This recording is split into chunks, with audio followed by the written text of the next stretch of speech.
नाज़रीन, जिस Israeli disaster की हमने बात की थी अब वो शुरू हो चुका है। आपको याद होगा हमने कहा था कि जंगबंदी मुआहदे के बाद इसराइल पर बहुत सारी मुश्किलात आने वाली हैं, नेतन्याहू के गिर्द घेरा तंग होने वाला है। तो अब वो सिलसिला शुरू हो चुका है, इस्तीफ़ों का सिलसिला शुरू हो चुका है। और ये जो इस्तीफ़े आ रहे हैं ये इस बात की दलील हैं कि इसराइली जो हैं वो शिकस्त तस्लीम कर चुके हैं। इससे पहले हमने आपको बताया कि सबसे बड़ी खबर ये थी कि इसराइली आर्मी चीफ ने रिज़ाइन कर दिया है शिकस्त की जिम्मेदारी कबूल करते हुए। तो अब एक और बड़ा इस्तीफ़ा आ गया है और उसकी डिटेल मैं आपको बाद में शेयर करूंगा। लेकिन अगर जनान की बात की जाए तो जनान में नाज़रीन कशीदगी बढ़ चुकी है। एक तरफ इसराइली फोर्सेस हैं, दूसरी तरफ जो है वो रेजिस्टेंस है। और जंगबंदी के बावजूद जो है वो हालात अब दोबारा से ख़राब होना शुरू हो गए हैं। इसके अलावा और बहुत सारी अहम खबरें हैं जो आपके साथ इस वीडियो में शेयर करनी है। लेकिन अगर आपने हमारे चैनल को अभी तक सब्सक्राइब नहीं किया तो हमारे चैनल को ज़रूर सब्सक्राइब कर लीजिएगा ताकि हर नई आने वाली वीडियो आप तक बर वक्त पहुँच सके। नाज़रीन, सबसे पहले बात करेंगे उस इस्तीफ़े की जिसकी इस वक्त धूम है। ये बहुत बड़ा इस्तीफ़ा है, इसराइली आर्मी चीफ के बाद दूसरा बड़ा इस्तीफ़ा है। और ये नाज़रीन इस्तीफ़ा है सदर्न कमांड के कमांडर मेजर जनरल यारून का, जिन्होंने इस्तीफ़ा दे दिया है। और उनका ये कहना है कि जनाब मैं सदर्न इसराइल का दफ़ा करने में नाकाम रहा जिसकी वजह से मैं इस्तीफ़ा दे रहा हूँ। अब ये बड़ी इम्पॉर्टेंट चीज़ है कि वो इसराइली मीडिया तो पहले ही अपनी शिकस्त तस्लीम कर चुका है और वो ये कह रहा है कि जनाब हमारे साथ बहुत बुरी हुई है और इतने वर्स्ट मुज़ाकरात हुए जिसमें हमें कुछ नहीं मिला। हर मुतालबा माना गया ओपोनेंट का और 15 माह हमने सब कुछ किया लेकिन हम अपने अहदाफ हासिल करने में नाकाम रहे। तो अब आर्मी ने भी शिकस्त को बाज़ाब्ता और बाकायदा तौर पर तस्लीम कर लिया है और ये दूसरा बड़ा इस्तीफ़ा है और सदर्न कमांड के कमांडर का है, जिन्होंने कैटेगोरिकली ये कह दिया है कि मैं अपनी कमांड को, अपने एरिया को महफूज नहीं रख सका, मैं उसमें दफ़ा करने में कामयाब नहीं रहा, जिसके बाद मैं ये इस्तीफ़ा दे रहा हूँ। इन इस्तीफ़ों के बाद अब इसराइली फ़ौज में हलचल मच चुकी है और अब समझ सकते हैं कि जब किसी भी ग्रोह का, किसी भी ग्रुप का, किसी भी तंजीम का जब सरबराह रिज़ाइन कर जाता है तो मोराल बहुत ज़्यादा डाउन हो जाता है और आप वो ताकत और वो सख्त नहीं रखते जो आप में पहले होती है। तो ये इस्तीफ़ा जो है ये इंतहाई गैर मामूली अहमियत का हामिल है और कमांडर ने कहा है कि ये नाकामी ज़िंदगी भर मेरी यादों में रहेगी। अब ये बड़े इंपॉर्टेंट उनका स्टेटमेंट है कि जो हमने नाकामी हासिल की है ये ज़िंदगी भर मेरी यादों में रहेगी। इसी तरह इसराइली मीडिया ये कह रहा है कि जनाब अब अगले आर्मी चीफ की तैनाती के लिए कोशिशें की जा रही हैं और दौड़ लग चुकी है और बहुत सारे ऐसे लोग हैं कि जिनको हुकूमत चाहती है आर्मी चीफ बनाना लेकिन वो इंटरेस्टेड नहीं है, चूँकि उनको हालात समझ आ गए हैं कि किस तरह हम मुकम्मल तौर पर पहले ही एक्सपोज हुए हैं। हमारी आर्मी जो है वो तितर बितर हो गई है और अब आइंदा इस फ़ौज की कमांड संभालना एक इंतहाई मुश्किल काम है। इसी वजह से लोग जो हैं वो तितर बितर हो रहे हैं, लोग दौड़ रहे हैं। तो ये नाज़रीन बुनियादी तौर पर सूरत हाल बन चुकी है कि हालात बहुत ज़्यादा ख़राब हो चुके हैं और इस्तीफ़ों की वजह से ये मोहर लग चुकी है कि इसराइल जो है बाकायदा तौर पर शिकस्त खा चुका है। चूँकि देखिए कामयाबी के बाद इस्तीफ़े नहीं आते, कामयाबी के बाद पजीराई होती है, कामयाबी के बाद प्रमोशन होती है, कामयाबी के बाद तारीफ़ होती है, कामयाबी के बाद इस्तीफ़े नहीं आते। तो ये इसराइली मीडिया तो पहले भी अपनी नाकामी कबूल कर चुका है लेकिन ये सिर्फ़ और सिर्फ नेतन्याहू और उनके कुछ वज़ीर थे जो कि ये प्रिटेंड करने की कोशिश कर रहे थे कि हम नाकाम नहीं हुए बल्कि हम कामयाब हैं, हमने बहुत सारे अपने अहदाफ अचीव कर लिए हैं और बाकी जो रह गए हैं हम उनको भी अचीव करने के बिल्कुल करीब हैं, उसके हवाले से प्लान कर रहे हैं। तो ये नाज़रीन सूरत हाल है। इसराइली वज़ीर ख़जाना का एक अहम बयान सामने आया है। उन्होंने कहा है कि आने वाले दिन जंग को दोबारा शुरू करने की तैयारियों के तौर पर गुजरेंगे और आला फ़ौजी क़यादत में तब्दीली का मुशाहिदा करेंगे। अब ये बड़ी इंपॉर्टेंट है। इससे पहले भी वज़ीर ख़ारजा ने एक बयान दिया था जिसमें उन्होंने इंदिया दिया था दोबारा जंग छेड़ने का और आर्जी जंगबंदी का कहा था कि ये आर्जी जंगबंदी है। नेतन्याहू ने भी इस तरफ इशारा किया था। अब उन्होंने कैटेगोरिकली स्टेटमेंट दे दिया है कि ये जो दिन है जिसमें कैदियों का तबादला होगा, कैदियों को रिहा किया जाएगा, उसमें हम दोबारा जंग शुरू करने की तैयारी कर रहे हैं इन दिनों में और अपनी फ़ौजी क़यादत जो है उसकी तब्दीली का मुशाहिदा कर रहे हैं, जो उनके पहले आर्मी चीफ हैं वो रिज़ाइन कर चुके हैं। तो ये इंतहाई इंटरेस्टिंग है कि दोबारा से चीज़ें जो हैं वो अब नज़र आ रहा है कि शायद ये कुछ टाइम के बाद हालात जो हैं वो मज़ीद ख़राब हो जाएंगे, चूँकि अब ये भी इंटेंट लग रहा है इसराइल का कि शायद उन्होंने जो मुज़ाकरात किए हैं, जो कि वो अब भी करना नहीं चाहते लेकिन फिर भी उन्होंने प्रेशर में मुज़ाकरात किए हैं, तो ये सिर्फ़ और सिर्फ अपने कैदी छुड़वाने के लिए किए हैं। उसके अलावा वो बिल्कुल भी इंटरेस्टेड नहीं है किसी भी चीज़ में। और वो अब ये बयान से ज़ाहिर हो रहा है कि वो दोबारा तैयारी कर रहे हैं जंग की, लेकिन इनको ये आइडिया नहीं है, इल्म नहीं है कि ये अकेले तैयारी नहीं कर रहे, बल्कि रेजिस्टेंस जो है वो भी तैयार बैठी है, वो भी पहले से ज़्यादा मजबूत है, ताकतवर है और भरपूर जवाब देने का वो प्लान कर चुकी है। अच्छा, जनान की बात कर लेते हैं। जनान में हालात जो हैं बहुत कशीदा हो चुके हैं, सूरत हाल बड़ी वर्स्ट हो चुकी है। जनान में जारी ऑपरेशन में फ़लस्तीनी जंगजुओं ने इसराइली फ़ौजी बरदार जहाज़ को धमाका खेज़ मवाद से निशाना बनाया है। हम आपको रिपोर्ट कर रहे हैं पिछले 2-3 दिन से कि जनान में हालात ख़राब हो रहे हैं, इसराइली जो फोर्सेस हैं उनके हमले जारी हैं, वो जो हैं वो चीज़ों को, ये जो जंगबंदी मुआहदा है उसको वायलेट कर रहे हैं। तो अब ख़ास बात ये है कि जनान में इसराइली फ़ौजी बरदार जो जहाज़ है उसको ऑपरेशन करके फ़लस्तीनियों ने निशाना बनाया और उसको तबाह कर दिया है। और ये इसराइल को जवाब दिया है, जो हठधर्मी वो जारी रखे हुए हैं, जो जारहियत वो जारी रखे हुए हैं, ये उसका जवाब मिल गया है इसराइल को। इसी तरह इसराइली फ़ौज ने फ़ौजी गाड़ी में ज़ख्मियों को निकालने के लिए काम शुरू कर दिया है फ़ौजी गाड़ी में से। और स्टेटमेंट अब आया है पैलेस्टाइन मतलब फ़लस्तीनी रेजिस्टेंस का स्टेटमेंट सामने आया है। उनका कहना है कि इसराइल की जानिब से जंगबंदी मुआहदे की खिलाफ वर्जियाँ की जा रही हैं और जसूस तैयारों की आमदोरफ्त गज़ा में रुकी नहीं है। ठीक है, अब ये दो इम्पॉर्टेंट चीज़ें हैं। एक बार बार जो मैं बात कर रहा हूँ कि जंगबंदी मुआहदे को वायलेट किया जा रहा है, अब उन्होंने भी कह दिया कि जंगबंदी मुआहदे की खिलाफ वर्जी की जा रही है और जो जसूस तैयारे थे उनकी आमदोरफ्त गज़ा में नहीं रुकी है।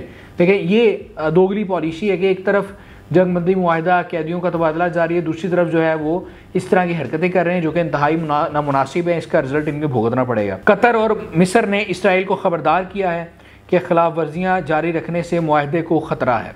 अच्छा, अब ये इंपॉर्टेंट चीज़ है, चूँकि फ़लस्तीनी जो हैं वो देख रहे थे अपने ग्रेंटर्स की तरफ, अमेरिका की तरफ देख रहे थे, मिस्र की तरफ देख रहे थे, कतर की तरफ देख रहे थे कि वो कुछ ना कुछ एक्शन लें, जो मॉनिटरिंग बॉडी बनाई है वो कुछ ना कुछ अमली इक़दाम करें। तो अब बिल आखिर जो है वो बयान सामने आ गया है कतर का और मिस्र का। उन्होंने ख़बरदार कर दिया इसराइल को कि खिलाफ वर्जियाँ अगर जारी रखी तो मुआहदे को ख़तरा पहुँच सकता है। ठीक है, जो कि अब हालात जिस तरह के लग रहे हैं, लग ही रहा है कि मुआहदा जो है वो ज़्यादा देर चलने वाला नहीं है। अच्छा, रेजिस्टेंस के का मज़ीद ये भी कहना है कि हमने भी इसराइल को ख़बरदार किया है और ज़ोर दिया है कि वो मुनासिब तरीके से मुकाबला करेंगे। अच्छा, ये वो ख़बर है जिसके बारे में मैं पहले भी आपको बता चुका हूँ कि रेजिस्टेंस जो है वो भरपूर एक्शन लेने की तैयारी कर रही है और वो बार बार वार्न कर रही है कि जनाब मुआहदे को वायलेट ना किया जाए, क्योंकि वो ये चाहती है कि अगर मुआहदे को वायलेट किया जाएगा तो दोबारा से जंग शुरू होगी। तो वो जो जंगबंदी मुआहदे में मुज़ाकरात हुए हैं उस पर कमिटेड है, उससे पीछे नहीं हटना चाहती। लेकिन इसराइल जो है वो बार बार ये कोशिश कर रहा है कि मुआहदे को वायलेट किया जाए, धमाके कर रहा है, जिस पर उन्होंने ख़बरदार कर दिया है कि अगर आपके ये हमले जो हैं वो रुके ना तो फिर इनके संगीन नताइज आपको भुगतना पड़ेंगे। ठीक है, फिर हमारी तरफ से भी अब भी जवाब आ रहे हैं, लेकिन फिर वो एक लार्ज स्केल ऑपरेशन शुरू होगा और ऐसे तरीके से जवाब दिया जाएगा कि इसराइल को पता लग जाएगा।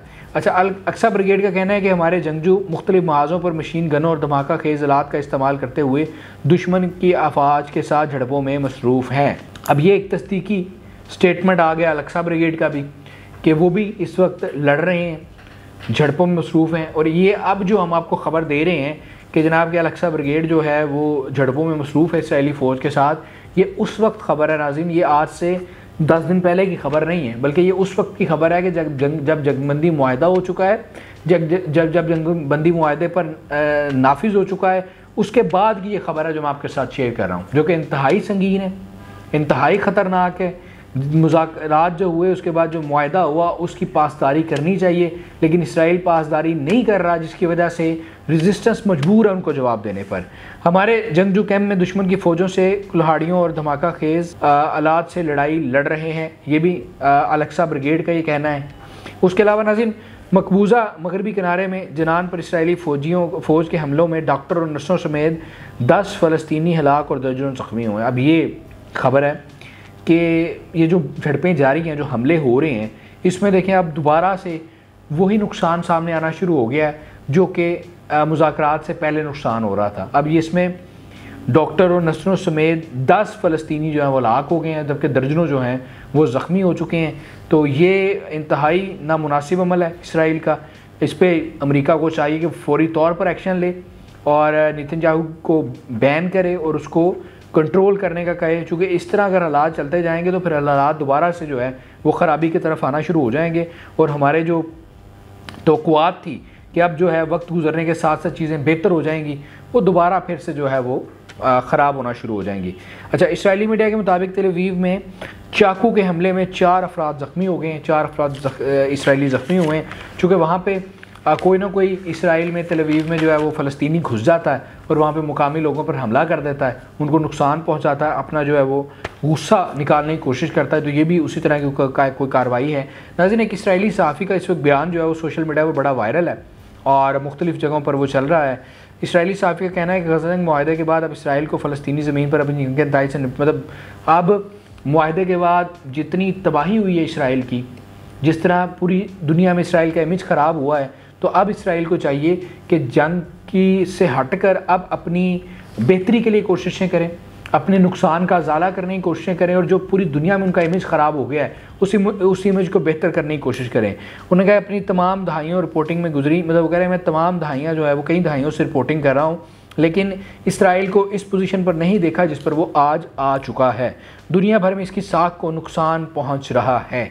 ठीक है, ये इसराइली सीनियर जर्नलिस्ट है, उनका स्टेटमेंट है। वो कह रहे हैं कि मैं दहाइयों से रिपोर्टिंग कर रहा हूँ, लेकिन इतने हालात ख़राब नहीं देखे इसराइल के जितने कि मैंने इस बार देखे हैं। और इसराइल को अब चाहिए कि जंग से बिल्कुल विदड्रॉ करें और अपने हालात को बेहतर करने की कोशिश करें, अपने मुल्क की बेहतरी के लिए कुछ करें और ख़ास तौर पर अपना जो इमेज है, जो कि पूरी दुनिया में उनका इमेज एक क्रिमिनल इंटरनेशनल क्रिमिनल का है, नेतन्याहू का इमेज इंटरनेशनल क्रिमिनल का है। उनका इमेज ये है कि इसराइल जो है वो उसमें इंसानियत नाम की कोई चीज़ नहीं है, वो कत्लेआम उसने किया है, उसने नस्ल कुशी की है। तो उस इमेज को बेहतर करने की कोशिश की जाए बजाय इसके कि मुख्तलिफ जो हैं और महाज खोले जाएँ।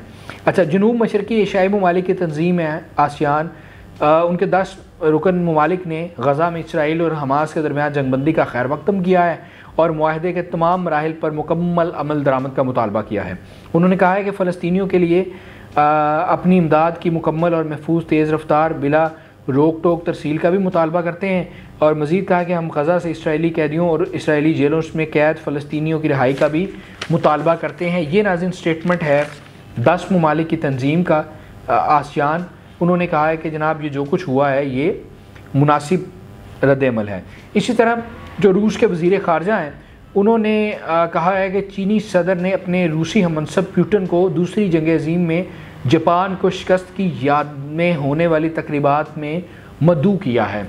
मतलब ट्रंप को मदऊ किया गया है चीनी सदर की जानिब से और जापान को शिकस्त की यादों में जो तकरीबात हो रही हैं जो कि 3 सितंबर को बीजिंग में शेड्यूल है, उसमें उन्होंने इनवाइट किया है। मंगल को एक वीडियो कॉल के दौरान इन दोनों रहनुमाओं ने चीनी सदर और रूसी सदर ने एक दूसरे को डियर फ्रेंड के तौर पर मुखातिब करते हुए कहा कि हम अपनी कौमों की स्ट्रेटेजिक शराकतदारी का इरादा रखते हैं।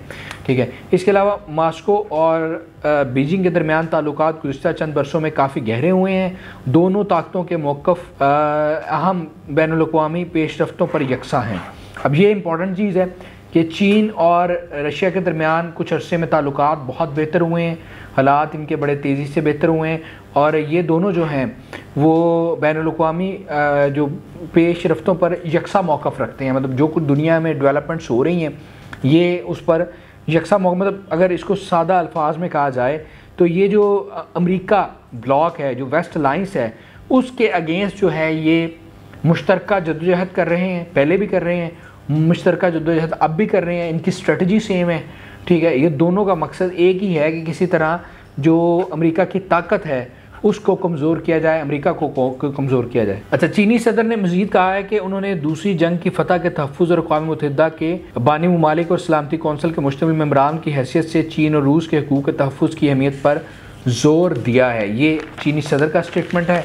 इसके अलावा पुतिन ने बदले में दो तरफ़ा तजारत की हद को सराहा है, जो कि चीन के कौमी दादोशुमार के मुताबिक 2024 में अंदाज़न $245 बिलियन तक पहुँच गई है, जिसमें गैस की बरामदात, जोहरी तवानाई के ताउन पर खुसूसी ज़ोर दिया गया है। अब नाज़रीन, सूरत हाल ये है कि चीन और रूस के दरमियान बहुत ही दोस्ताना और बेहतरीन ताल्लुकात हैं, और गुज़िश्ता सालों में हमने देखा है कि दोनों ने एक दूसरे के साथ बड़े मुआहदे किए हैं, मतलब तबादले किए हैं चीज़ों का, और ऐसी स्ट्रेटजी बनाई है कि जिससे दोनों अपने आप को मजबूत कर रहे हैं। और रूस जो है वो चीन को मजबूत करने की कोशिश कर रहा है, चीन जो है वो रूस को मजबूत करने की कोशिश कर रहा है। जैसे कि सैंक्शंस लगाई अमेरिका ने रशिया पर, और पूरे यूरोप ने रशिया से, इंग्लैंड ने रशिया से जो है वो एनर्जी लेना बंद कर दी।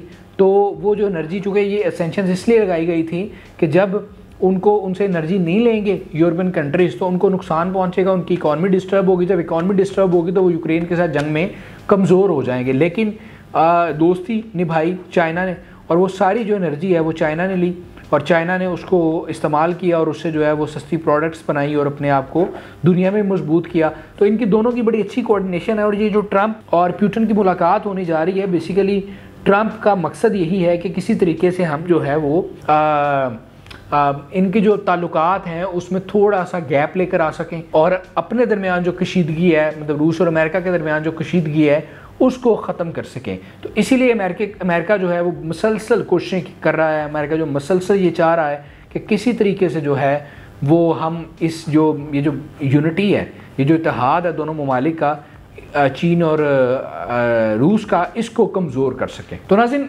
ये बुनियादी तौर पर सूरत हाल है। और अब एक और ख़बर ताज़ा सामने आई है कि अमेरिका ने जो है वो रूस को भी एक किस्म की धमकी लगा दी है कि अगर वो बातचीत पुतिन नहीं करेंगे, अगर रूस बातचीत नहीं करेगा, अगर मुलाकात ट्रंप की नहीं होगी तो फिर रिज़ल्ट जो है वो बड़े ख़तरनाक होंगे। तो बड़ा ही अजीबोगरीब सा बिहेवियर है ट्रंप का। एक तरफ लगता है कि वो अमन की बात कर रहे हैं और उन्होंने अमन के लिए अमली इक़दामात भी उठाए हैं, इसराइल और फ़लस्तीन की जंगबंदी भी करवा दी है, और दूसरी तरफ ऐसा लगता है कि शायद जो है वो एक नए महाज खोल रहे हैं, कभी किसी को धमकी लगा देते हैं, कभी किसी को धमकी लगा देते हैं। लेकिन अभी चूँकि उनको 2 दिन ही हुए हैं, दूसरा दिन है, तो अभी देखते ये हैं कि वक्त जैसे जैसे गुजरेगा, कुछ दिन गुजरेंगे तो ये वाज़ेह होने शुरू हो जाएंगी चीज़ें कि बुनियादी तौर पर जो ट्रंप की पॉलिसी क्या है, ट्रंप दुनिया को किस तरह लेकर चलना चाह रहे हैं, ट्रंप की किस मुल्क के बारे में क्या पॉलिसी रखते हैं, किस तरह के वो ताल्लुकात रखना चाह रहे हैं, ये वक्त के साथ साथ पता चलेगा। लेकिन अभी तक चीज़ें जो हैं वो क्लियर नहीं हैं, हालात बड़े ख़राब हैं। एक तरफ वो अपने दोस्तों के साथ दुश्मनियाँ डाल रहे हैं, एक तरफ पुराने दुश्मनों को दोस्त बना रहे हैं, कभी किसी को धमकी लगा देते हैं, कभी कुछ कह देते हैं। तो हालात जो हैं वो बिल्कुल ख़राब हैं। और अब ये जो इस पर ट्रंप पर एक और बड़ी जिम्मेदारी जो है वो आयद होती है, ये जो जंगबंदी के हवाले से है कि जंगबंदी मुआहदे पर अमल दरामद नहीं हो रहा, उसकी पासदारी इसराइल नहीं कर रहा। तो ये एक बड़ी जिम्मेदारी है ट्रंप पर कि ट्रंप जो है वो अब इंश्योर करें कि जंगबंदी मुआहदे पर हर सूरत में अमल दरामद होना चाहिए, वो नाफजुल अमल होना चाहिए। और अगर वो नहीं होगा तो देखिए फिर डेफिनेट है कि जंग जो है वो दोबारा से शुरू हो जाएगी, और एक बहुत बड़ी लेवल की, बड़ी लार्ज स्केल जो जंग होगी, और जो कि अमन के लिए मुनासिब नहीं है, जो कि अमन के दाई करार दे दिया ट्रंप ने अपने आप को। तो अब अमन के लिए उनको चाहिए कि वो मेक श्योर करें कि इसराइल जो है वो विड्रॉ कर ले। तो नाज़रीन, ये आज की वीडियो थी। इसराइल का जो डिज़ास्टर है वो शुरू हो चुका है, हमने पहले दिन से कह दिया था। इस्तीफ़े आ रहे हैं, बड़े बड़े इस्तीफ़े आ रहे हैं। लास्ट वीडियो में आपको खबर दी थी इसराइली आर्मी चीफ के इस्तीफ़े की, अब आपको खबर दी है सदर्न कमांड के जो कमांडर हैं मेजर जनरल यारून, उनके इस्तीफ़े की। और दोनों ने अपनी ज़िम्मेदारी, शिकस्त की ज़िम्मेदारी कबूल करते हुए इस्तीफ़ा दिया है, और अब बड़ी बेचैनी है इसराइली फ़ौज में। और आप देखेंगे आने वाले वक्त में और बहुत सारे इस्तीफ़े आएंगे और तितर बितर होकर रह जाएगी फ़ौज। और अगर फ़ौज तितर बितर होकर रह जाएगी तो फिर किस तरह सर्वाइव करेगा इसराइल, किस तरह जंग लड़ेगा इसराइल। तो ये नाज़रीन सूरत हाल है। उम्मीद करता हूँ कि आपको सारी मालूमात आप तक पहुँच गई होगी, और मज़ीद वीडियोज़ के लिए हमारे चैनल को सब्सक्राइब कर लें ताकि हर नई आने वाली वीडियो आप तक बर वक्त पहुँच सके। और अहमद फराज के हवाले से अपडेट ये है कि वो वापस आ चुके हैं, और कल से जो है वो दोबारा आपके सामने अपने अंदाज में बात करेंगे, और आपके सामने तमाम तर जो दुनिया के हालात हैं वो रखेंगे। अगली वीडियो तक मुझे दीजिए इजाज़त। अल्लाह हाफ़िज़।